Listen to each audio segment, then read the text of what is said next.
Hello hi welcome to അട 24/7 Malayalam YouTube channel. അപ്പോൾ നാളെ നമ്മുടെ ഡിഗ്രി പ്രിലിംസിന്റെ സ്റ്റേജ് 1 പരീക്ഷയാണ്. ഞാനും പരീക്ഷ എഴുതുന്നുണ്ട്. നമ്മളെല്ലാവരും ഒന്നിച്ച് പരീക്ഷ എഴുതാനായിട്ട് പോവാണ്. അപ്പോൾ അതിനുവേണ്ടി ശ്രദ്ധിക്കേണ്ട അവസാന നിമിഷത്തെ കുറച്ച് കാര്യങ്ങൾ പറയാനായിട്ടാണ് ഞാൻ വന്നത്. നമ്മൾ പഠിച്ചിട്ടുണ്ട്, നമുക്ക് ആവശ്യത്തിനുള്ളതെല്ലാം നമ്മൾ പഠിച്ചിട്ടുണ്ട്. ഫൈനൽ റൗണ്ട് റിവിഷൻ നമ്മൾ നടത്തിയിട്ടുണ്ട്. We are ready for the exam.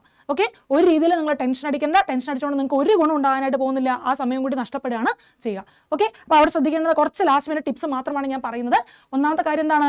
നന്നായിട്ട് ഉറങ്ങുക. ഇന്ന് രാത്രി നന്നായിട്ട് ഉറങ്ങുക. നമുക്ക് ഉറക്കം വരില്ല, നമുക്ക് ടെൻഷൻ ഉണ്ടാവും. നമ്മൾ കുറേ കാലം കൊണ്ട് LSGA സെക്രട്ടറി ആവുന്ന സ്വപ്നം കണ്ടുകൊണ്ടിരിക്കുന്ന ആൾക്കാരാണ് അല്ലേ? അപ്പോൾ നമുക്ക് നന്നായിട്ട് ഉറങ്ങാൻ പറ്റണം. നന്നായി ഉറങ്ങിയെങ്കിൽ മാത്രമേ നാളെ രാവിലെ നമുക്കൊരു ബ്രൈറ്റ് മോർണിംഗ് ഉണ്ടാവുകയുള്ളൂ. നമുക്ക് ഏറ്റവും നന്നായിട്ട് രാവിലെ പോയിട്ട് പരീക്ഷ എഴുതാനായിട്ട് പറ്റുകയുള്ളൂ. അപ്പോൾ ഉറക്കം കോംപ്രമൈസ് ചെയ്യരുത്. നന്നായിട്ട് രാത്രി അറ്റ്ലീസ്റ്റ് ഒരു 7 മുതൽ 8 മണിക്കൂർ വരെയെങ്കിലും നന്നായിട്ട് ഉറങ്ങാനായിട്ട് ശ്രദ്ധിക്കുക. കാരണം അതിന് നമ്മുടെ ബ്രെയിനിൽ വലിയ വലിയ മാറ്റങ്ങൾ ഉണ്ടാക്കാനും നല്ല ഉത്തേജനമായിട്ട് നമുക്ക് അതിൽ പ്രവർത്തിക്കുവാനും നന്നായിട്ട് പരീക്ഷ എഴുതുവാനും കഴിയുന്നതിന് നമ്മൾ എന്ത് സഹായിക്കും? നന്നായിട്ടുള്ള നമ്മുടെ ഉറക്കം സഹായിക്കും. ഇനി അതോടൊപ്പം തന്നെ എന്ത് ചെയ്യുക? നിങ്ങളുടെ ഹോൾ ടിക്കറ്റ്, ഒറിജിനൽ ID, 2 പേന. ഇതെല്ലാ പരീക്ഷയ്ക്കും പറയുന്നതാണ്.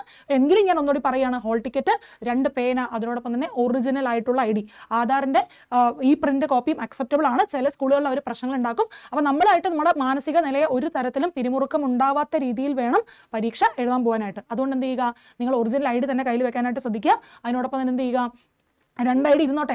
അതുപോലെ തന്നെ 2 പേന വെക്കുക. എഴുതി തെളിഞ്ഞ പേന വെക്കുക. ഇതുവരെ എഴുതാത്ത പുതിയ പേനയും കൊണ്ട് പോകരുത്. അത് സമയം എടുക്കും. നമുക്ക് കറുപ്പിക്കാനായിട്ട് എന്ത് ചെയ്യും? അതിൽ കൂടുതൽ സമയം എടുക്കും. അപ്പോൾ ഉറപ്പായിട്ടും എന്ത് ചെയ്യുക? മറക്കാതെ ഇപ്പം തന്നെ എടുത്ത് ബാഗിനകത്ത് വെക്കുക. ഹോൾ ടിക്കറ്റും ഒറിജിനൽ IDയും 2 പേനയും. ഓക്കെ, അത് എഴുതുന്നതാണെന്ന് ഉറപ്പ് വരുത്തിയ ശേഷം പേന വെക്കുക. 2 ID എങ്കിലും വെക്കുക. അതിനോടൊപ്പം തന്നെ ഹോൾ ടിക്കറ്റ് എടുത്ത് വെക്കാനായിട്ട് ശ്രദ്ധിക്കുക. ഓക്കെ, ഇനി സമയത്ത് പരീക്ഷയ്ക്ക് എത്തുക. നമുക്കറിയാം ഉച്ചയ്ക്കാണ് പരീക്ഷ. 1:30 നമുക്ക് കയറേണ്ടത്. 1:30 അവിടെ എത്തുന്ന രീതി പോയാൽ പോരാ. 1 മണിയാകുമ്പോഴേക്കെങ്കിലും എന്ത് ചെയ്യണം? നിങ്ങൾ സെൻറ്ററിൽ എത്തിയിട്ടുണ്ടാവണം. 1:30 നമ്മൾ കയറുന്നു. 2 മണിക്ക് നമ്മൾ പരീക്ഷയെ തുടങ്ങുന്നു. 3:15 വരെയാണ് പരീക്ഷ. അപ്പോൾ നമുക്ക് വാച്ച് കൊണ്ടുപോകാനായിട്ട് പറ്റില്ല. അപ്പോൾ നമുക്കൊരു ബോധം വേണം. നമ്മൾ സമയത്ത് എത്തണം. അതുപോലെ തന്നെ എന്താണ് സെൻറ്റർ എവിടെയാണെന്നുള്ള കാര്യം നേരത്തെ ഒന്ന് അറിഞ്ഞു വെക്കുക. നിങ്ങൾ അവിടെ എത്തുന്നത് കൃത്യസമയത്തായിരിക്കുമെന്ന് ഉറപ്പാക്കുക. ഉച്ചയ്ക്ക് ഭക്ഷണം കഴിച്ച് കയറുക.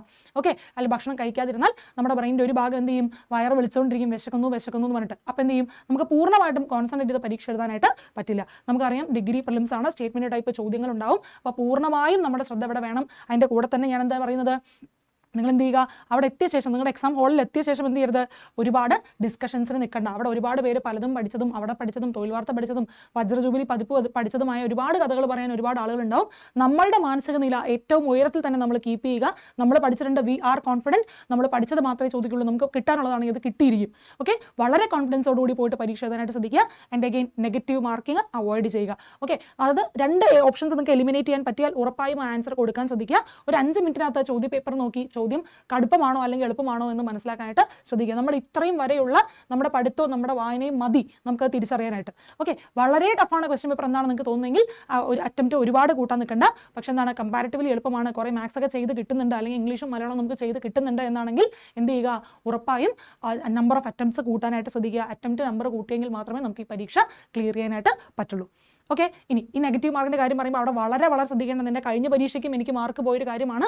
ഇൻകറക്റ്റ് ആണോ നോട്ട് കറക്റ്റ് ആണോ എന്ന് തന്നിരിക്കുന്നത്. സ്റ്റേറ്റ്മെൻറ്റ് ടൈപ്പ് ചോദ്യങ്ങൾ തരുമ്പോൾ ശരിയായതാണോ തെറ്റായതാണോ ചോദിച്ചിരിക്കണം എന്നുള്ള കാര്യം 2 തവണ വായിച്ചുറപ്പിച്ചതിന് ശേഷം മാത്രം ഉത്തരം എഴുതുക.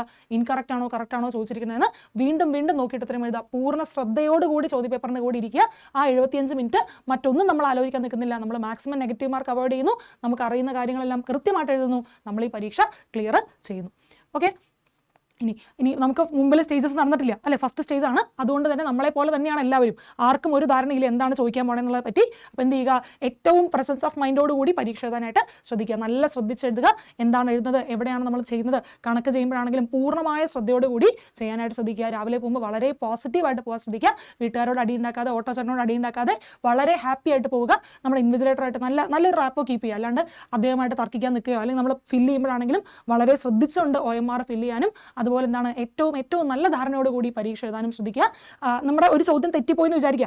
ഇപ്പോൾ എഴുതുമ്പോൾ 11ാമത്തെ ചോദ്യം B എന്ന് വിചാരിച്ചു, ഞാൻ കൊണ്ട് കറുപ്പിച്ചപ്പോൾ C ആയി. എന്ത് ചെയ്യും? നമുക്കൊന്നും ചെയ്യാൻ പറ്റില്ല. അവിടെ ഇരുന്ന് ബ്ലേഡ് വാങ്ങി അത് ഉരച്ച് പിന്നെ മാറ്റി ശരിയാക്കാൻ നിന്ന് കഴിഞ്ഞാൽ it is going to take a lot of time. നമുക്ക് ആകെ 75 മിനിറ്റേ ഉള്ളൂ ഈ 100 ചോദ്യങ്ങൾ എഴുതാനായിട്ട്. അങ്ങനെ ഒരു ചോദ്യം പോയാൽ പോട്ടെ, നമുക്ക് ആ ചോദ്യം വേണ്ട. ഓക്കെ, നന്നായിട്ട് അറിയുന്ന ചോദ്യമായിരിക്കും, ചിലപ്പോൾ നമ്മളെ ഭയങ്കരമായിട്ട് വിഷമിപ്പിക്കും. പക്ഷേ അതിനെപ്പറ്റി വിഷമിക്കാൻ നമുക്ക് ഒരുപാട് സമയമുണ്ട്. ഇനി 2 സ്റ്റേജ് പരീക്ഷയും റിസൾട്ട് വരാൻ ഒരുപാട് സമയമുണ്ട്. ആ സമയത്ത് നമുക്ക് വിഷമിക്കാം. പരീക്ഷാ ഹാളിൽ റൂമിൽ ഇരുന്ന് കൊണ്ട് വിഷമിക്കാൻ നിൽക്കരുത്. 75 മിനിറ്റ് സമയമേ ഉള്ളൂ. ആ ധാരണയോടുകൂടെ തന്നെ പരീക്ഷ എഴുതാൻ ശ്രദ്ധിക്കുക. ഒരു ചോദ്യം എഴുതുന്നത് തെറ്റിപ്പോയാൽ പോട്ടെ, സാരില്ല. ബാക്കിയുള്ള ചോദ്യങ്ങൾ പൂർണ്ണ ശ്രദ്ധയോടുകൂടി എഴുതുക. ആ പരീക്ഷ കഴിഞ്ഞ് നമുക്ക് വേറെ എവിടെയും പോയിരുന്ന നെഞ്ചത്തടിച്ച് കരയാം. ഓക്കെ, പരീക്ഷ എഴുതിക്കൊണ്ടിരിക്കുമ്പോൾ അതിൽ ആ ചോദ്യങ്ങളിൽ മാത്രം എന്ത് ചെയ്യുക, കോൺസെൻട്രേറ്റ് ചെയ്ത് ഉത്തരം എഴുതാനായിട്ട് ശ്രദ്ധിക്കുക. പ്രത്യേകിച്ച് കണക്ക് ചെയ്യുമ്പോഴാണെങ്കിലും മറ്റ് ചോദ്യങ്ങൾ ചെയ്യുമ്പോഴാണെങ്കിലും വളരെ വളരെ ശ്രദ്ധയോടുകൂടി പരീക്ഷ എഴുതാൻ ശ്രദ്ധിക്കുക.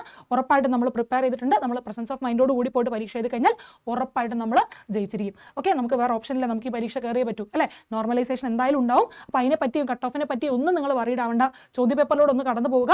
അത് വളരെ എളുപ്പമാണ്. അല്ലെങ്കിൽ ഇംഗ്ലീഷും മലയാളമൊക്കെ നിങ്ങൾക്ക് നന്നായിട്ട് ചെയ്യാൻ കിട്ടുന്നുണ്ടെങ്കിൽ പരീക്ഷ എളുപ്പമാണ്. എന്ത് ചെയ്യുക, നമ്പർ ഓഫ് അറ്റംപ്റ്റ്സ് കൂട്ടുക. ഇംഗ്ലീഷ് മലയാളം ചെയ്യാൻ കിട്ടുന്നില്ല, അല്ലെങ്കിൽ ഭയങ്കര ബുദ്ധിമുട്ടാണ്, നമുക്ക് വായിച്ച് മനസ്സിലാവുന്നില്ല, ഒരുപാട് സ്റ്റേറ്റ്മെന്റ് ചോദ്യങ്ങളുണ്ട്, അങ്ങനെയാണെങ്കിൽ പരീക്ഷ ടഫാണ്. നമ്പർ ഓഫ് അറ്റംപ്റ്റ്സ് കുറയ്ക്കുക. പക്ഷെ അപ്പോഴും ഒരുപാട് കുറയ്ക്കരുത്. ഓക്കെ, 10-45 ചോദ്യം മാത്രം എഴുതിയിട്ട് വരരുത്. കട്ട് ഓഫ് എന്തായാലും 45 മുകളിലാണ് സാധാരണ ഇപ്പോൾ കഴിഞ്ഞ ഡിഗ്രി പ്രിലിംസിനൊക്കെ കാണുന്നത്. അതുകൊണ്ട് എന്ത് ചെയ്യുക, 40-45 ചോദ്യം മാത്രം എഴുതി വരരുത്. എങ്ങനെ പോയാലും 60, 65, 70, 75, 80, 85, 90, 100 ഇത്രയും ചോദ്യങ്ങളെങ്കിലും മിനിമം എഴുതാനായിട്ട് ശ്രദ്ധിക്കുക. അപ്പോൾ ഏറ്റവും നന്നായിട്ട് നിങ്ങൾക്ക് പരീക്ഷ എഴുതാൻ പറ്റട്ടെ. എനിക്കും പരീക്ഷയുണ്ട്, ഞാനും നിങ്ങളോടൊപ്പം പരീക്ഷ എഴുതുന്നുണ്ട്. എനിക്ക് പാലക്കാടാണ് പരീക്ഷ. അപ്പോൾ നമുക്ക് ഒന്നിച്ച് പരീക്ഷ എഴുതാം. ഏറ്റവും നന്നായി പരീക്ഷ എഴുതാം. All the very best for you all from Adda 24/7 team. ഏറ്റവും നന്നായിട്ട് പരീക്ഷ എഴുതുക. ഇനി ഇതിൻ്റെ കൂടെ ഒരു ചെറിയ കാര്യം കൂടെ ഞാൻ പറയട്ടെ. നമ്മുടെ അഡ 24/7 LDCക്ക് വേണ്ടി ഒരു കറണ്ട് അഫയേഴ്സ് ബാച്ച് ലോഞ്ച് ചെയ്യുന്നുണ്ട്. അപ്പോൾ നമ്മൾ ഇന്നാണ് ലോഞ്ച് ചെയ്യുന്നത്. അതിൻ്റെ കൂടെ തന്നെ നമുക്ക് ഇന്ന് മദേഴ്സ് ഡേ ഓഫറൊക്കെ ഉണ്ട്. ഓക്കെ, മദേഴ്സ് ഡേ നടക്കുന്നുണ്ട്. മദേഴ്സ് ഡേയുടെ ഓഫറും കൂടി ഉണ്ട്. അതും കൂടി നിങ്ങൾ എന്ത് ചെയ്യുക, അതിൻ്റെയും കൂടി യൂസ് എടുക്കാനായിട്ട് ശ്രദ്ധിക്കുക. ഓക്കെ, അപ്പം എന്ത് ചെയ്യുക, നിങ്ങൾ ഗൂഗിളിൽ പോവുക, അഡ 24/7 മലയാളം എന്ന് അടിച്ചു കൊടുക്കുക. അതിനകത്ത് നിങ്ങൾക്ക് എടുത്തു കഴിഞ്ഞാൽ നിങ്ങൾക്ക് എന്ത് കാണാം, നമ്മുടെ ഏറ്റവും പുതിയ ബാച്ച്, നമ്മുടെ കറണ്ട് അഫയേഴ്സ് എടുക്കുന്ന സിൻഷി മിസ്സിൻ്റെ LDC ബാച്ചാണ് നമ്മൾ ലോഞ്ച് ചെയ്തിരിക്കുന്നത്. അത് നിങ്ങൾക്ക് എന്തായാലും എല്ലാ പരീക്ഷകൾക്കും എന്ത് ചെയ്യും, ഉപകാരപ്പെടുന്നുള്ള കാര്യത്തിൽ ഒരു സംശയവും വേണ്ട. നമുക്ക് കറണ്ട് അഫയേഴ്സിന് മാത്രമായിട്ടൊരു ബാച്ച് നമ്മൾ കൊണ്ടുവന്നിരിക്കുകയാണ്. എല്ലാ കാര്യങ്ങളും കറണ്ട് അഫയേഴ്സുമായി ബന്ധപ്പെട്ട എല്ലാ കാര്യങ്ങളും മിസ്സ ക്ലാസ്സിനകത്ത് കവർ ചെയ്യുന്നതാണ്. ഇത് LDC സ്പെഷ്യലായിട്ടാണ് കൊണ്ടുവരുന്നതെങ്കിൽ പോലും മറ്റ് പരീക്ഷകൾക്കും നിങ്ങൾക്ക് എന്ത് ചെയ്യാൻ പറ്റും, ഇത് ഉറപ്പായും ഉപകാരപ്പെടും. അതിനകത്ത് എല്ലാ കറണ്ട് അഫയേഴ്സും, ഇന്ത്യയിലും ലോകത്തിലെയും കേരളത്തിലെയും അടങ്ങുന്ന എല്ലാ കറണ്ട് അഫയേഴ്സും മിസ്സ് കവർ ചെയ്യുന്നതാണ്. എറൗണ്ട് എല്ലാ ദിവസങ്ങളിലും അല്ലെങ്കിൽ മിക്ക ദിവസങ്ങളിലും ഈ 1 മണിക്കൂറായിരിക്കും ക്ലാസ് വരിക. ഒരു 20 മണിക്കൂറിൻ്റെ ക്ലാസ് ആയിരിക്കും. പക്ഷെ എന്താണ്, പൂർണ്ണമായിട്ടും ആ കറണ്ട് അഫയേഴ്സ് നമുക്ക് പഠിച്ചു തീർക്കാനായിട്ട് പറ്റും. 20 മാർക്കാണ് ആനുകാലികത്തിന് വരുന്നത്. അതിൻ്റെ ഇമ്പോർട്ടൻസ് മനസ്സിലാക്കിക്കൊണ്ട് പഠിക്കാനായിട്ട് ശ്രദ്ധിക്കുക. ജസ്റ്റ് ആ ബാച്ചിൻ്റെ ഒരു പ്രൊമോഷനും അതിനോടൊപ്പം തന്നെ മദേഴ്സ് ഡേയുടെ ഓഫർ ഉണ്ട് എന്ന കാര്യം കൂടി പറയാനായിട്ടാണ് ഞാൻ വന്നത്.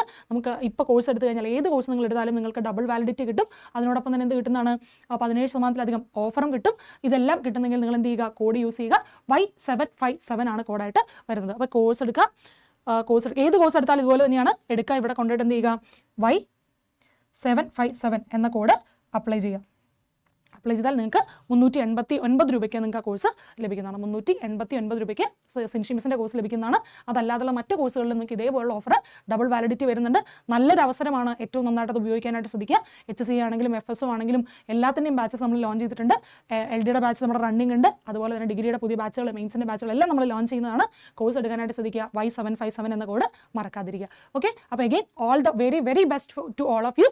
നമുക്ക് ഈ പരീക്ഷ കഴിഞ്ഞ ശേഷം നമുക്ക് അനാലിസിസിലൂടെ കാണാം. Thank you very much.